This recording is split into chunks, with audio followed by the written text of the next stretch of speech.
This is The Mint on ZTN Prime, your sneak peek into the world of business, finance, and economics. I'm Ibn Mabunda. Let's get started. Coming up on The Mint, access to social amenities encompassing schools, health, and recreational facilities was estimated at 62% in 2020.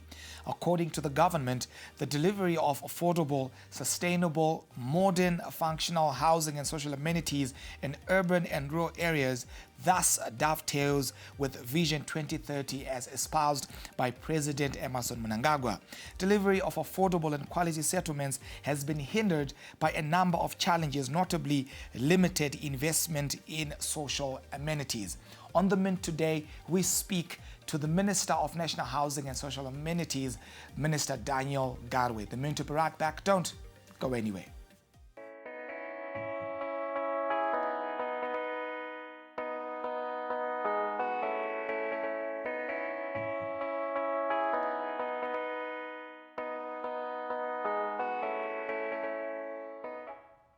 You are watching The Mint on ZTN Prime. We're broadcasting to you from our ZTN studios in Zimbabwe's capital, Harare. I'm Ibn Mabunda. Today, we discuss issues to do with housing as well as social amenities in Zimbabwe. And our guest is the Minister of National Housing and Social Amenities, Honorable Daniel Garwe. Hello, sir, and welcome to the program. Thank you very much.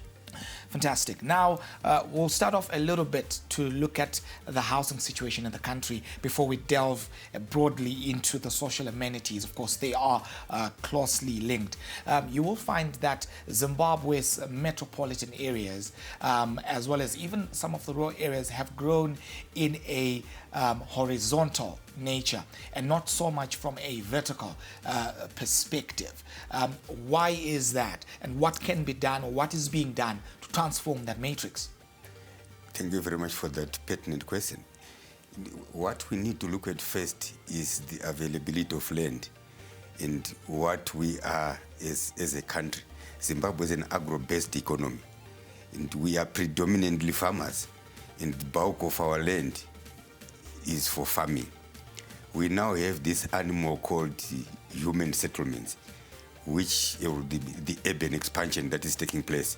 And because we have never lived in a life where we've been living vertically up there, 20 floors, 60 floors, we designed or planned our settlements on a horizontal basis. But His Excellency, through the Human Settlements Policy, which he launched in February 2021, he then said, we now need to preserve our land for agriculture. For agriculture, we don't want to have all the accommodation we need and then turn ourselves into net importers of food. Yet we are supposed to be the net exporters of food. So we now need to have a paradigm shift from horizontal construction to vertical construction. Let's build better vertically. And as we build better vertically, let's also build better backwards, because we've got some of our settlements that are too old for habitation.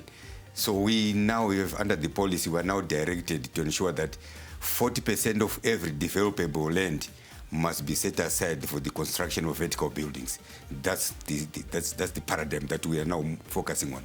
Right, and also still closely linked would be the need for different forms of technologies that bring the state of our buildings in line with elements such as carbon emissions, as well as also ensuring that they cater to the modern day needs, of course, as the world evolves. May you speak to that?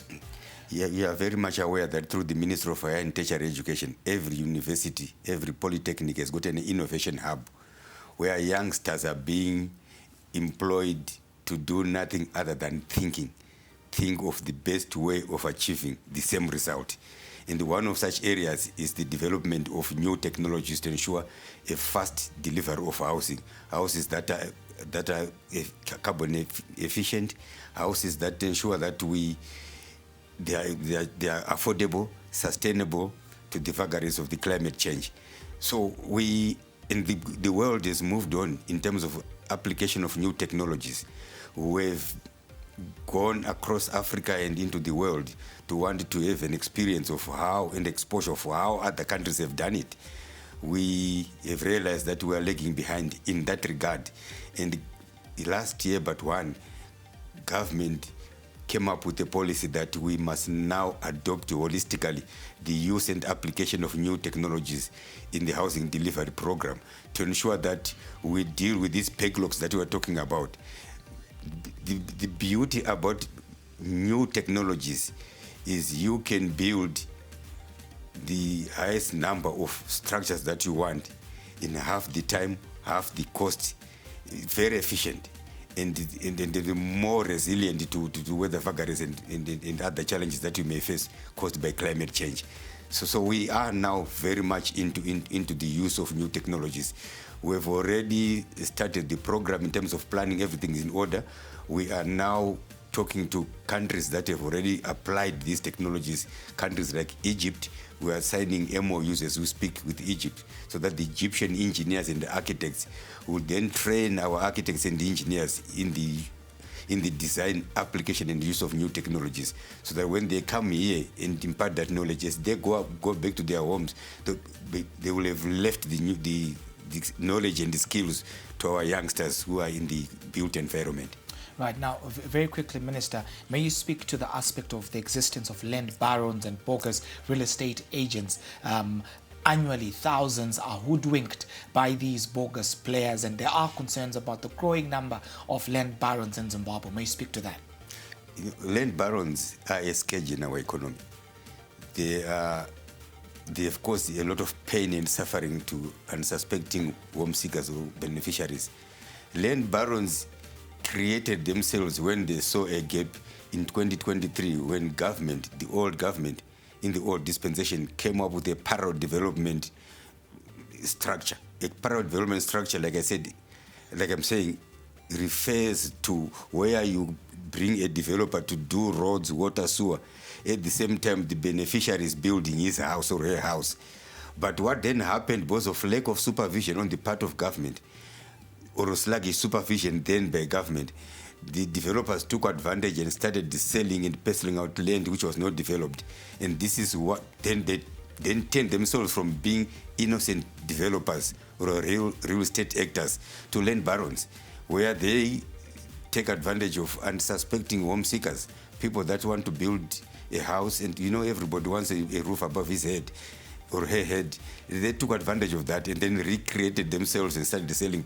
And unfortunately, for us, I guess it's human nature. I think you must ask yourself a question. This person is selling 200 square meters of a piece of land to me for $1,000. How sincere is that? But it's almost like being given for free. Right. But because people are desperate and they want to get the piece of land to build their house as quickly as they can, they go and pay, and only to realize after building that the land is not, it's state land or it's council land, and this land baron is either has disappeared or it keeps on causing pain and suffering to those people. But government has now come up with, through the human settlements policy, with ways of dealing with the land barons. They are being arrested and prosecuted as we speak. Right. Now, to move on to the social amenities aspect of your ministry, I will make reference to the NDS1, the economic blueprint that runs till 2025. We are, of course, about halfway into that. Just to quote a statement from there, household access to social amenities such as satellite early childhood development centers, schools, healthcare facilities, country clubs, vendor marts, and workspaces for MSMEs is a prerequisite for an improved standard of living. Access to such facilities is dire in rural areas, resettlement schemes, and informal settlements in and around urban settlements, close quote. Now, from your perspective, where are we as a country and how well are we faring in this regard and in seeking to transform this particular matrix? Every human settlement must have the requisite social amenities. It must have the schools, it must have clinics, it must have a hospital, it must have even sporting facilities. I mean, if we are to look into Vision 2030 and its dictates, we have done extremely well as the new dispensation on a whole of government approach. there are so many hospitals and so many clinics rather that are being constructed in the rural communities through the usage of devolution funds, and this is being administered by the Minister of Local Government and Public Works and the Minister of Health, who are the authorities on all health issues. They have identified areas where health facilities must be built, ECDs must be built. The president has actually said, and is very categorical about it, that no child must walk a distance of in excess of 5 kilometers to go into school, or no woman must walk a distance of in excess of 5 kilometers going to a clinic. So a lot of clinics are being built, particularly in the settlement areas, in the rural areas, in those marginalized areas. These facilities are also being looked at. We are also looking at upgrading the social amenities that we inherited in the colonial era. What I normally joke people and say the Gargo and the Sun private limited type of a business, to a proper shopping mall in the rural communities where you can have your Highland Park in Murewa, you have your Highland Park in Ichimanimani. That is the new trajectory that this government, in this second phase of of government, is now looking at. How do we spread social amenities like shopping malls, like hospitals, and these other schools out there, technical colleges out there, so that people do not have to look up to University of Zimbabwe or look up to Harare Polytechnic if they want to go for tertiary education. It can be provided in these very same areas where they are resident. Right. As we are halfway into the NDS1 period, access to social amenities is targeted to increase from 62% in 2020 to 71% by 2025. Where is Zimbabwe currently, and is that 71 aggregate achievable by 2025? You know, we were given a target of 220,000 housing units by 2025. The 220,000 housing units were not being pursued in the absence of the attendant social amenities. We have delivered 300,000 housing units to date. We are now focusing on ensuring that all the social amenities in those areas are being provided. Those that are in existing areas but they are in a dilapidated state are being upgraded. We have investors coming from all over the world who are coming to want to join government in ensuring that they provide those social amenities anywhere in Zimbabwe. I don't want to commit to a figure of 71%, but I can safely say by year 2030, Zimbabwe will have achieved the upper middle income economy status that it desires. Right. Now, in the rural areas, there are reports that some learners do not have access to clean water, and they use outdated or dilapidated ablution blocks that lack running water. What efforts is the government making to address these dire concerns? I want to look at it from our mandate and then touch a bit on the mandate of other ministries, because it's the authorities on water is the Minister of Lands, Agriculture, Fisheries and Rural Development. I was born in a pit latrine environment a couple of years back. People of my generation, the majority of them, including your father, was born in that environment. Right. And we are saying, if we're looking at Vision 2030 of an upper middle income economy for the entire country, not only for urban areas, we must decisively deal with that old technology of Blair toilets and pit latrines. And government came up with an innovation of flushable systems that use grey water, that are affordable within the reach of everybody, to outphase the use of pit latrines and Blair toilets. But supported by that, we also need the availability of clean water. I'm sure if you listened to His Excellency yesterday at the high-level meeting we had, he spoke very passionately about the drilling of 35,000 plus boreholes in all our rural communities. Because if you've got that water now, we've got access to clean water. The same water that you would have wanted to throw away, some of us, we don't like using fork and knife, we use our hands to eat, because we are born out of SADSA and that kind of relish. Instead of throwing away that water, we've now found use for it. We put it into a tank, the tank which is then used to flush the toilets. That's the flushable system. So water from the bore is now several uses other than just drinking and nurturing our gardens, our nutrition gardens. Of course, that's the Minister of National Housing and Social Amenities speaking to us on the state of housing and social amenities in the country. The Mint will take a break. Don't go anywhere.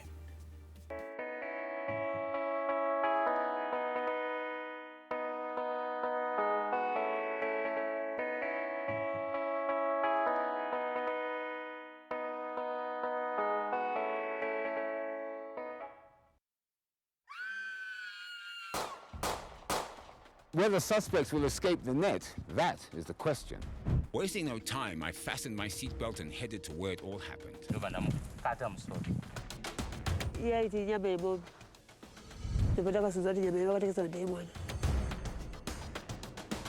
It's also alleged that he got a kitchen knife and sack at his mother's home and went back to slice the corpse into pieces. 3 tiny sets of prints were visible. In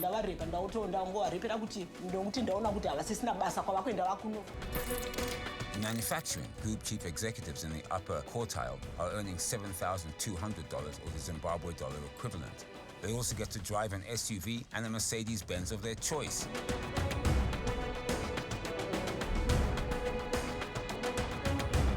In just 3 weeks, the prices of goods and services have jumped 3-fold, and citizens are asking questions. Diplomatic Passport every Sunday at 7 p.m.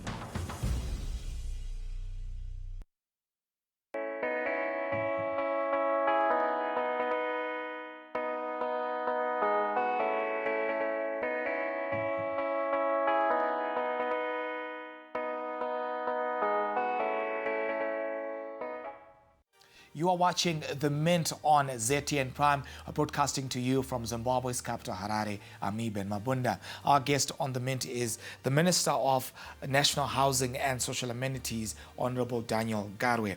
Now, proceeding with our conversation, the government has indicated plans and also run with that particular agenda to support improved access to social amenities by way of constructing and rehabilitating health facilities, ECDs and shopping centers. What is the progress on that end, Minister?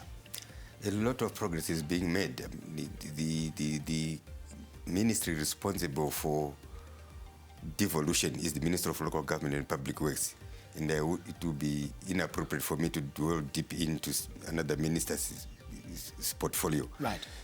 The Minister of Health equally is responsible for the management and the provision and management of our health services.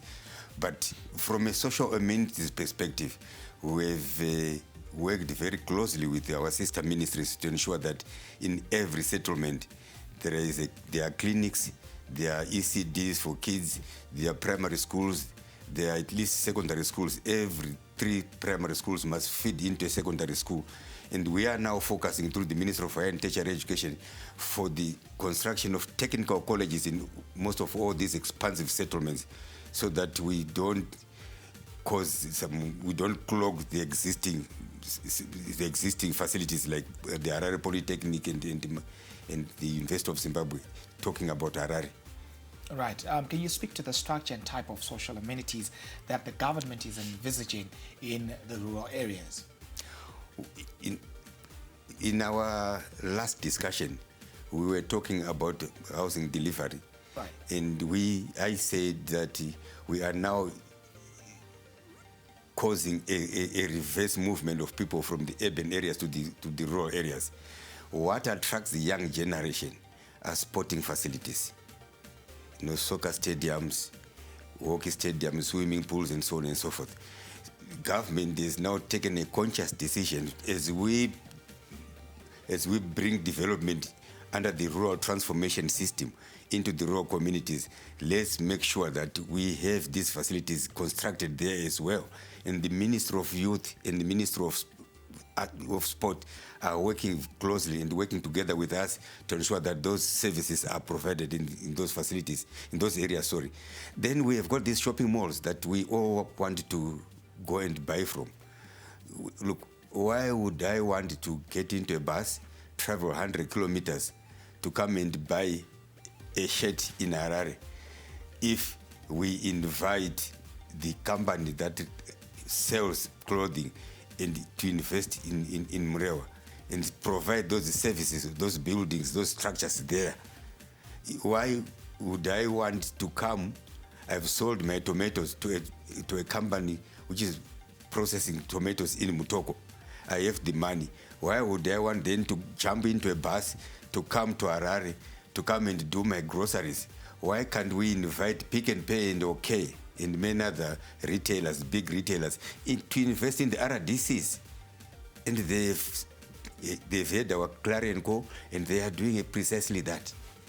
So that's how we are now modernizing our rural communities. That's how we are inviting investors in those areas which were alien in the rural communities to come and invest in the rural communities as part of the broader picture of rural transformation, rural development. Right. Of course, the definition of social amenities, the broader aspect of it looks into infrastructure facilities such as bus and taxi stands, car parks, public restrooms. They also encompasses recreational facilities, as you rightly pointed out, including, of course, playgrounds, parks, games, courts, sport fields, rather. Are these under your purview? If they are, how are you working together with other ministries related to that to ensure that you deliver for the people of Zimbabwe? If government ministries were to work in isolation, nothing would have been delivered. We adopt and apply what is called the whole of government approach.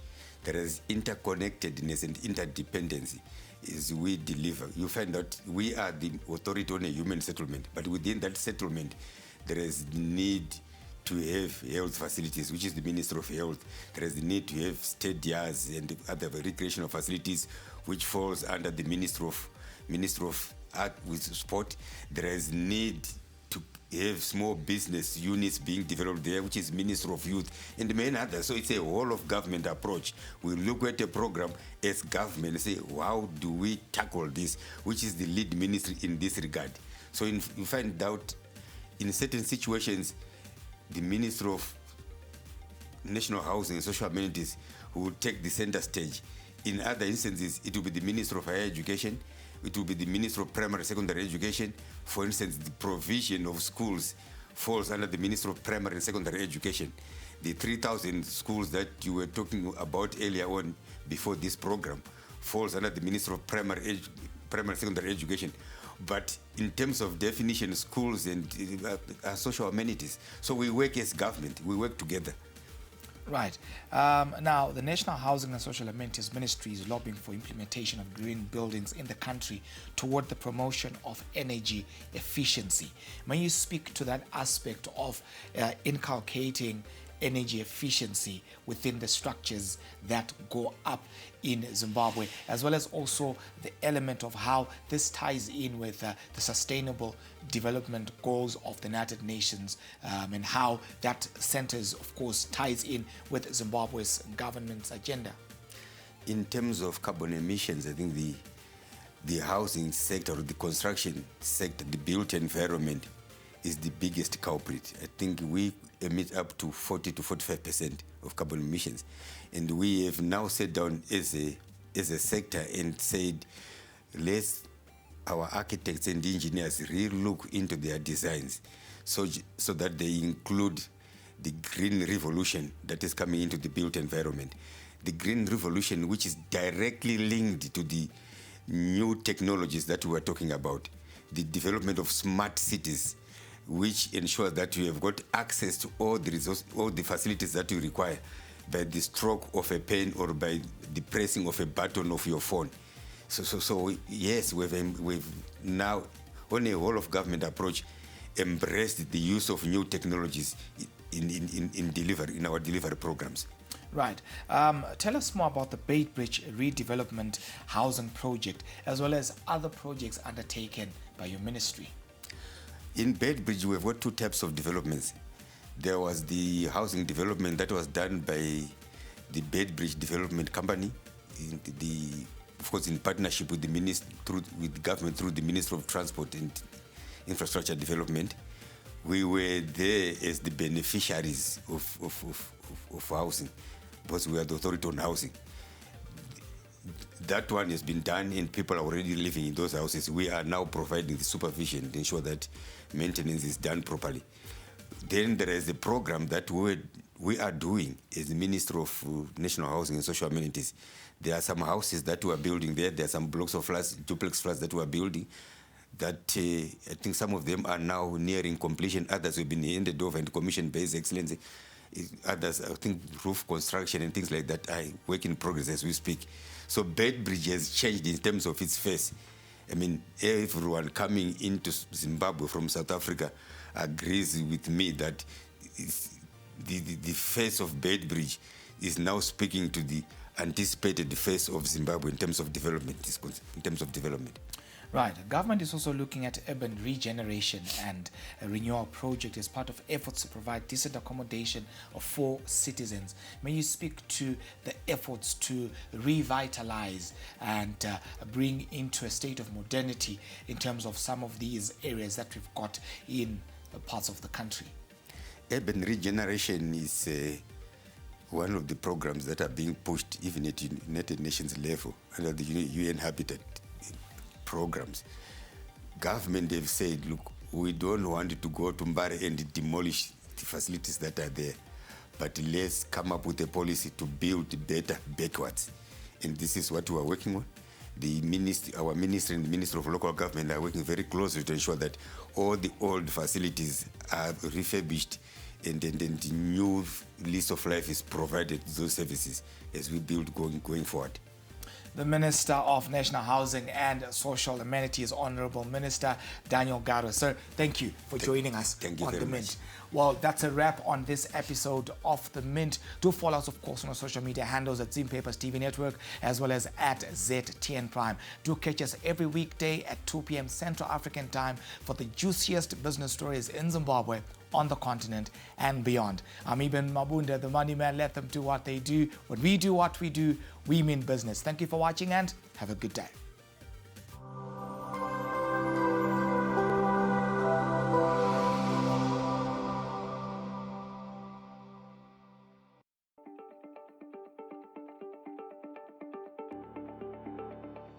Following the story. What is happening on Zimbabwe's roads? How did we get here?